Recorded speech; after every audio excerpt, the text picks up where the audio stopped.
Hello everyone, welcome to the 18th episode of the series. In this video, we'll talk about vector geometry. So far, we focused mostly on computations, but in this episode and in the next few episodes, we're going to shift our focus to concepts and intuition. So the first thing I want to talk about is visualizing two-dimensional vectors geometrically.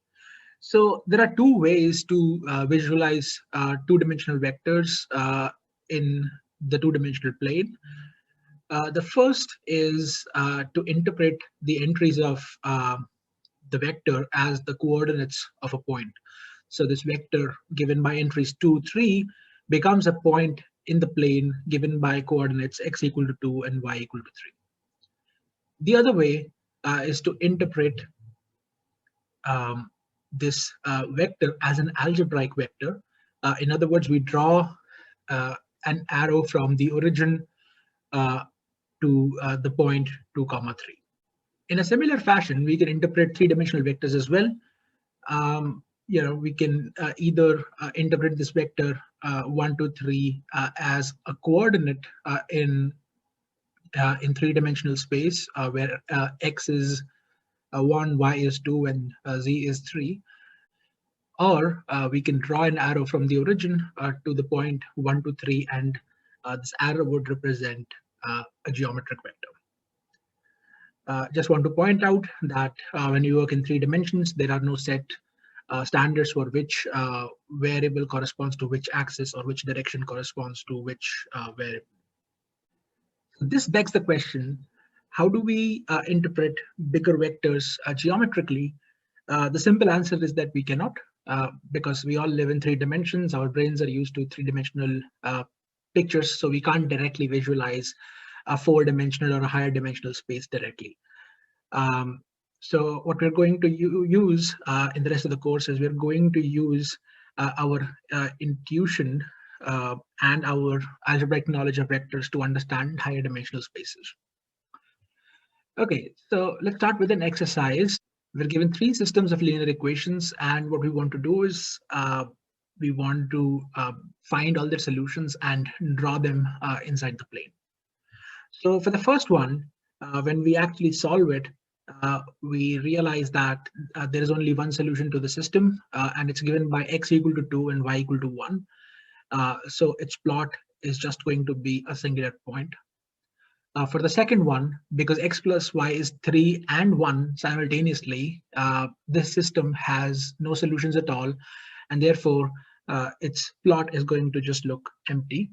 And in the third system of linear equations, we have three equations, but all three of them are just multiples of each other. So in all honesty, we just have one honest equation. So its solutions are going to be infinite in number and will be described using a parameter. So when we take all the solutions and we plot them in the plane, we get a line given by the equation x plus y equal to 3. Okay, so I feel like this is a good time to introduce the idea of sets. And we've seen this before, earlier in this course when we were trying to write down the solutions to linear systems. So a set is a collection of objects called elements, which are typically mathematical objects like numbers, vectors, points, coordinates, but they don't have to be. So here are a few examples of sets, both mathematical and non-mathematical in nature. For example, the set of all cats in Oklahoma, is an example of a set. Similarly, the set of all eigenvalues of a matrix, the set of all vectors of a particular dimension, the set of all people with height exactly 6 feet. These are all examples of set. So let's look at a few ways of defining sets. So one way in which we can define a set is by listing all of its elements. So for example, this set has just 3 elements, minus 1, 2, and 7. So we can just list the elements explicitly. Or if there are more elements than we can physically list, we use a parameter. For example, when we have infinitely many solutions to a linear system, we can parameterize all the elements of a set, and this is how we write it. We use big braces to denote the set, and on the inside, we write the parametric form of the elements, and we mention the parameter.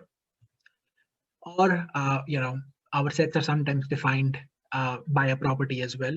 For example, the set of all solutions to a particular equation. The set which has no elements is called the empty set. And we can visualize a set of 2 vectors or 3 vectors by drawing the corresponding points in the plane or space, respectively. So this brings us to a question: what kind of shape can we get as the set of solutions to a system of linear equations? Okay, so let's start with a system of a single linear equation and assume that this linear equation is in 2 variables. So if we just have one equation in 2 variables, the set of solutions is going to be a line in the plane. And similarly, if our linear equation is an equation in 3 variables, then the set of solution is going to be a plane in a 3-dimensional space. As of now, we don't have the vocabulary for cases in higher dimensions, at least in this course. I do want to mention one exception to the examples above, and that is that if somehow you end up getting 0 equal to 1, your solutions are going to be empty instead of a line or a plane, and that can only happen if you either have all coefficients 0, or you have one non-zero coefficient but the constant in 0 as well. So to summarize, the solution set to a system of linear equations has a fixed shape, and it depends on the number of solutions and the parameters used to describe them. So if a system has no solutions, then the set of solutions is empty, and therefore the shape has no points. If it's a unique solution or one solution, then its shape is just going to be a singular point. And if it's more than one solution, then it has to be infinitely many solutions, and then it becomes a matter of how many parameters we're using. So if we're using one parameter to describe the solution set, the shape is going to be a line. If we are using 2 parameters to describe the solution set, we get a plane. And if we're using more than 2 parameters, we get a higher dimensional analog that we haven't talked about yet. For this reason, the number of parameters needed is called the dimension of the solution set. And we will often denote a set by a letter. For example, if L denotes the set of solutions to this single equation in 2 variables, then we can write L as the set given by the collection of vectors t 2t minus 3 over 3, such that t belongs to real numbers. So this R denotes the set of real numbers. So similar to R, there are a few others that I think you should know at this point. There are these standardized set names. So this script R is the set of real numbers. Script R squared is the set of 2 vectors, which we visualize as a plane. We call it R2. Similarly, R3 is the set of all 3-dimensional vectors, which we visualize as a space. And for any n, Rn is the set of n vectors. And for any m and n, m times n is the set of all m times n matrices. So the good news is that many of the formulas from 2 and 3-dimensional geometry extend to vectors of all dimensions. So let's look at 2 of the most common examples. So for example, the length of an n-dimensional vector given by entries v1, v2 through vn can just be computed by taking the square root of the sum of the squares of the individual entries, which also is the same as the square root of the inner product of v and v. And the angle between any 2 n-dimensional vectors v and w can just be defined as taking the arc cosine of the inner product of the two vectors divided by their lengths. So, for example, we're given this four-dimensional vector with entries 1, 2, 1, 1, and the length of this vector is going to be square root of 1 squared plus 2 squared plus 1 squared plus 1 squared, that's square root of 7. And to find the angle between V and itself, we will just use the formula that we saw on the previous slide.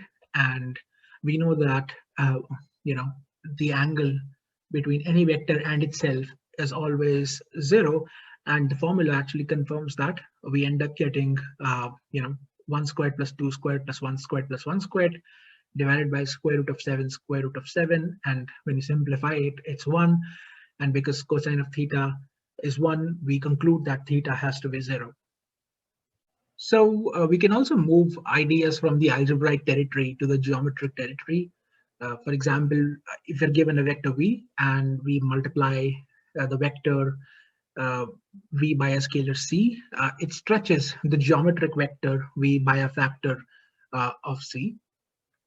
And adding any two vectors v and w gives the new vector that we obtain by sliding the tail of one vector to the tip of the other. So this is what I mean. So in the first one, if we multiply the vector v by a scalar 2, or it stretches the length of this geometric vector or this arrow by a factor of 2.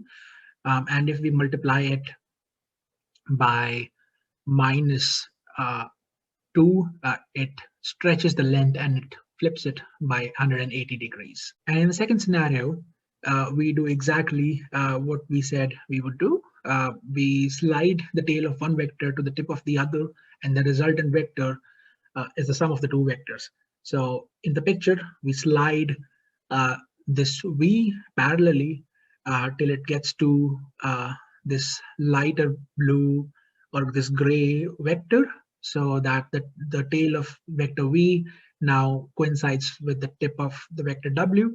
And once we get there, the tip of v is going to give us like the sum of the vectors v plus w. So the sum of the vectors is going to be the vector from the origin to the tip of now moved v. Okay, so with this, I would like to end this video. Hopefully things were clear. I will see you guys very soon. Up until then, happy learning.